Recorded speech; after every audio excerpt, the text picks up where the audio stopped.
قرآن مجید میں چند مضامین ایسے ہیں، چند باتیں ایسی ہیں جن کو بہت زیادہ بیان کیا گیا ہے،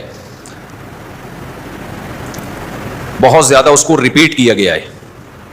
جب ہم قرآن پڑھتے تھے، طالب علم تھے، جب ہم نے قرآن کا عربی گرامر سیکھی اور قرآن کو قرآن کی زبان میں سمجھنا شروع کیا، تو ہمیں بہت تعجب ہوتا تھا کہ اللہ ایک ہی بات کو مختلف طریقوں سے بار بار کیوں ریپیٹ کرتا ہے.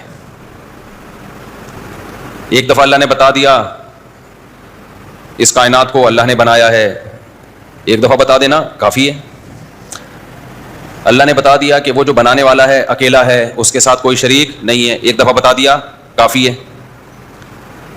تیسرا مضمون جو اللہ نے بہت زیادہ بیان کیا کہ بھائی تم مرنے کے بعد ختم نہیں ہو جاتے بلکہ دوبارہ زندگی دی جائے گی، حساب و کتاب ہوگا، کافی ہے. یہ ایک دفعہ بتا دینا کیا ہے، کافی ہے.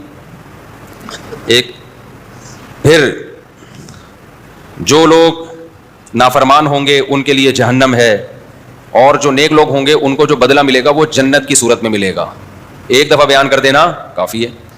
مجھے یاد ہے میرے ایک کلاس فیلو تھے، میں نے ان سے بھی اس کا تذکرہ کیا کہ اللہ تعالیٰ بار بار اسی مضمون کو مختلف طریقوں سے ریپیٹ کرتے ہیں. احکام تو قرآن میں بہت تھوڑے ہیں، آرڈرز جو ہے نا کہ یہ کرو یہ نہیں کرو، یہ بہت تھوڑے ہیں. زیادہ زور تو اسی پہ لگایا گیا ہے. تو انہوں نے بھی ایک بات کہی جو اس وقت سمجھ میں نہیں آتی تھی لیکن اب وہ سمجھ میں آتی ہے. انہوں نے تو یہ کہا کہ بھئی یہ قرآن غیر مسلموں کے لیے بھی ہے. ہم تو مسلمان ہیں نا، تو ہمیں یہ لگ رہا ہے کہ یہ بہت زیادہ ہے، کیونکہ ہمارا تو پہلے سے ایمان ہے کہ اس کائنات کو کس نے بنایا؟ اللہ نے. بنانے والا اکیلا ہے، اس کے ساتھ کوئی شریک نہیں ہے. موت کے بعد مر کے ختم نہیں ہوتے بلکہ دوبارہ زندگی ہے، پھر جنت ہے یا جہنم ہے. ہم تو پیدا ہی مسلم سوسائٹی میں ہوئے ہیں، اس لیے ہمیں یہ لگ رہا ہے کہ بار بار اللہ ریپیٹ کر رہے ہیں. لیکن اگر اوور آل انسانیت کو دیکھا جائے تو لوگ کہاں مانتے ہیں اس بات کو؟ کتنے لوگ ہیں دنیا میں جو کہتے ہیں آٹومیٹیکلی بنی ہے، ایوالو ہو کے سب کچھ وجود میں آیا ہے؟ کتنے لوگ ہیں اس دنیا میں جو کہتے ہیں کہ اللہ کے ساتھ شریک ہیں؟ زیادہ تر تو مشرک ہیں دنیا میں. کسی نے عیسیٰ ابن مریم کو شریک کیا، کسی نے بتوں کو شریک کیا. ایک خدا کو ماننے والے تو کم ہیں. پھر جو ایک خدا کو مانتے ہیں ان میں بہت سے ہیں جو آخرت کے منکر ہیں، جو مانتے ہی نہیں کہ آخرت ہوگی، اور بہت سے جو آخرت کو مانتے ہیں وہ جنت اور جہنم کا کانسیپٹ نہیں ہے ان کا. اس وقت انہوں نے مجھے یہ جواب دیا، میں تھوڑا بہت مطمئن ہو گیا، لیکن مجھے یہ لگا کہ پھر یہ مسلمانوں کے لیے تو یہ ٹاپک گویا کہ بورنگ ہو گئے نا. یعنی پھر اس میں اٹریکشن غیر مسلم کے لیے تو ہو گئی، ہمارے لیے کیا اٹریکشن ہے بھائی؟ میں سمجھا پا رہا ہوں اپنی بات؟ کیونکہ ہم تو پہلے سے ہی مانتے ہیں، تو ہمارے لیے تو اٹریکشن کی پھر کوئی چیز رہی نہیں. بار بار اللہ اسی موضوع کو مختلف انداز سے، یہ قرآن کی بلاغت ہے کہ انداز ایک نہیں ہے، ہر دفعہ انداز پہلے سے مختلف ہے. تو ہمارے لیے تو بھائی اس میں پھر اٹریکشن نہ ہوئی نا. لیکن اب جب میں دیکھتا ہوں نا تو لگتا ہے بھائی جتنا یہ غیر مسلموں کے لیے ہے نا اتنا ہی ہمارے لیے بھی ہے. مسئلہ یہ ہے کہ ہم یہ مان تو لیتے ہیں کہ ایک اللہ ہے، کائنات خود سے نہیں بنی ہے بلکہ کسی نے بنایا ہے، موت کے بعد زندگی ہے، جنت بھی جہنم بھی، مان تو لیتے ہیں، دل سے ہم بھی نہیں مانتے. عمل سے پتہ چلتا ہے کہ یہ ماننا نہ ماننا کیا ہے، برابر ہے. مانتے تو صحابہ تھے، غزوہ احد میں جنگ ہو رہی تھی، لڑائی تھی اور لوگ شہید ہو رہے تھے. صحابی نے پوچھا میں اگر شہید ہوا تو کہاں جاؤں گا؟ نبی نے فرمایا جنت میں. تو کھجور کھا رہے تھے، تو انہوں نے کہا کہ یہ کھجور کھانے کا زمانہ تو بڑا طویل ہے، جنت بالکل سامنے. تو یہ کھجور ختم کر کے میں جنت میں ابھی کیوں نہیں چلے جاؤ بھائی؟ گئے اور شہید ہو گئے. یہ والا ماننا میں اور ہمارے والے ماننے میں کیا ہے؟ ہمیں جنت کا یقین ہے، دل میں نہیں اتری بھی.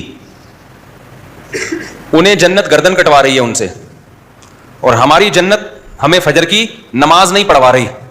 کیسے صبح پوستیوں کی طرح مسجد میں حاضری ہوتی ہے نا، ایسے جیسے قبر سے مردے کو اکھاڑا جا رہا ہے. ایسا ہی ہوتا ہے کہ نہیں ہوتا؟ ہر شریعت کے حکم میں گنجائش ہے، کوئی گنجائش ہے. کاروبار میں لوگ اتنا خون پیتے ہیں، وہ بھائی یہ جو مارکیٹنگ کا ایک نیٹ ورک چل رہا ہے نا، نیٹ ورک مارکیٹنگ کہتے ہیں، بلاک چین بنا دیتے ہیں. یہ خرید و فروخت کا طریقہ ناجائز ہے. کتنے لوگوں نے چھوڑ دیا؟ چھوڑا لوگوں نے، کر رہے ہیں، دے دنا دن پیسہ کما رہے ہیں. سود حرام ہے، اللہ کے خلاف اعلان جنگ ہے یا نہیں ہے؟ تو پھر اسلامی ملک میں سودی بینک چل کیسے رہے ہیں؟ حاجی نوازی ہی تو ہیں جو بینکوں کے مینیجر بنے ہوئے ہیں. کیا خیال ہے بھائی؟ بھائی آپ کہتے ہیں گورنمنٹ چلا رہی ہے، گورنمنٹ کیا پہیوں سے چلا رہی ہے؟ کیا بینکوں کے نیچے پہیے لگا کے دھکا دے کے چلا رہی ہے؟ لوگوں سے ہی تو چلا رہی ہے. اور یہ لوگ سارے بینکوں میں وہ ہیں جو 99% لوگ جو کلمہ پڑھتے ہیں, اور اس بینک کے حرام ہونے میں تو کوئی دیوبندی بریلوی اہل حدیث اختلاف بھی نہیں ہے. لوگ کہتے ہیں نا ابے ان مولویوں میں اختلافات ایکچولی اتنے ہیں, اس کی سنیں کہ اس کی سنیں, کس کی سنیں؟ او بھائی سارے مسئلوں میں تھوڑی اختلافات ہیں.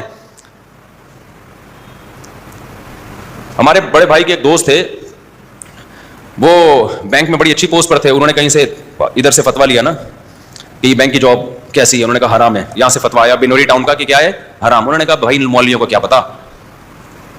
ادھر ادھر سے فتوا لیا, سب نے کہا حرام. انہوں نے کہا بھائی یہ انڈیا کے پاکستان کے مولوی لوگ ہیں, اصل میں تو اسلام عرب سے آیا ہے, عربوں سے جا کے فتوا لو. سعودی عرب سے فتوا لیا, انہوں نے بھی کہا حرام ہے.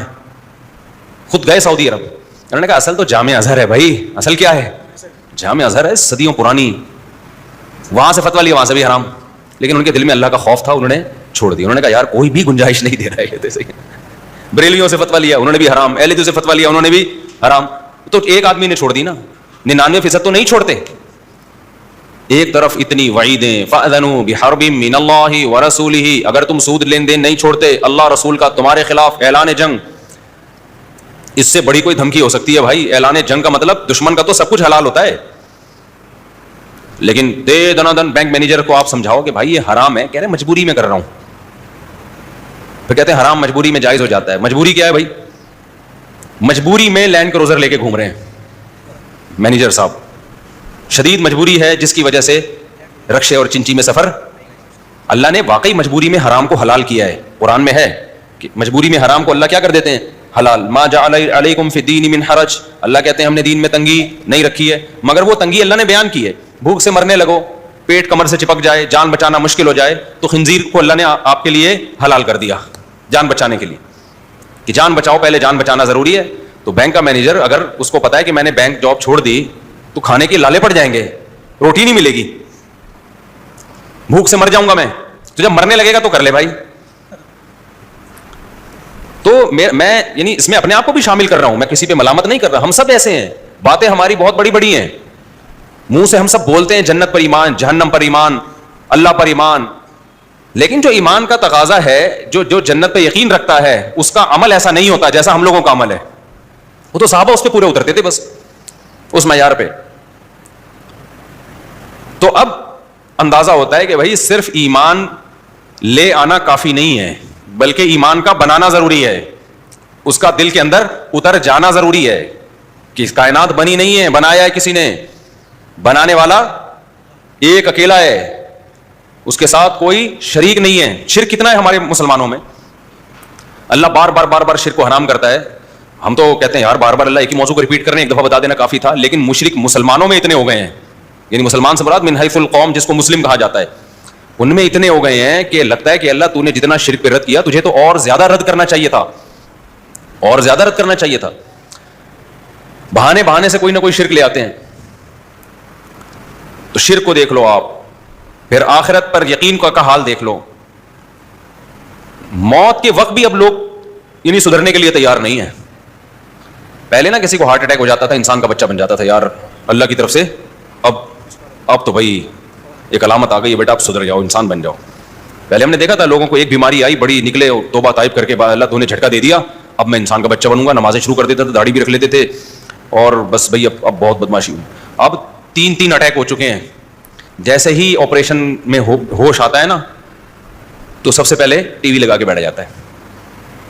جیسے ہوش آتا ہے نا تو پوچھتا ہے اور بھائی کیا چل رہا ہے کرکٹ میں, کون جیتا, بھائی کون آ رہا, کیا چل رہا ہے بھائی, ذرا اسکور بتا یار. میں تھوڑا دیر کے لیے اصل میں ایکچولی وہ ٹیکا لگا دیا تھا, بے ہوش ہو گیا تھا, مجھے بھی اسکورنگ کا. یعنی جو آپ کی ترجیحات تھیں وہ ترجیحات ہی بدل گئی ہے. وہی شاعر کا ایک شعر ہے نا, نظر سوئے دنیا قدم سوئے مرقد, کہاں جا رہا ہے کدھر دیکھتا ہے, قدم روز بروز قبر کی طرف. تو یہ جو قرآن نے مضامین بیان کیے ہیں, یہ جتنے اہم کافروں کے لیے ہیں, اتنے ہی زیادہ ان کی اہمیت مسلمانوں کے لیے. ایک بات کا میں ہمیں قرآن پڑھ کے انداز ہو, میں پتہ ہے مدرسے آیا اس لیے تھا, ہمارے استاد سے میں نے پوچھا کہ مدرسے میں کیا جب میں داخلہ لوں گا تو مجھے قرآن عربی میں سمجھ میں آئے گا, نماز میں جو امام صاحب تلاوت کرتے ہیں مجھے سمجھ میں آئے گا. انہوں نے کہا کیوں نہیں آئے گا. یہ چیز مجھے اٹریکشن کا ذریعہ بنی کہ یار قرآن تو سمجھیں کہ قرآن کی زبان میں. دیکھو ترجمے میں وہ بات نہیں ہوتی, ترجمے میں وہ مزہ نہیں ہوتا. کسی بھی زبان کا جب آپ ترجمہ کرتے ہو نا تو وہ جان ختم ہو جاتی ہے اس میں. قرآن تو عربی میں نازل ہوا بھائی, انگلش اردو میں تھوڑی ہے قرآن. عربی آئے گی تو پتہ چلے گا کہ کیا ہے, اس کے لب و لہجوں سے آپ واقف ہو گئے. تو ہم نے تو پھر عربی ادب کی کتابیں اور وہ شاعری اور وہ ساری, تاکہ کیونکہ زبان صرف کسی کتاب سے نہیں سیکھی جا سکتی جب تک آپ پورا لٹریچر نہیں پڑھتے اس سے متعلق. تو پھر جب ہم پڑھتے تھے ہمیں پتہ چلا بھائی یہ قرآن کے تو مضامین وہ ہیں ہی نہیں جو جن چیزوں میں ہم الجھے ہوئے ہیں, وہ تو قرآن تو ان چیزوں کا ویلیو ہی نہیں دیتا.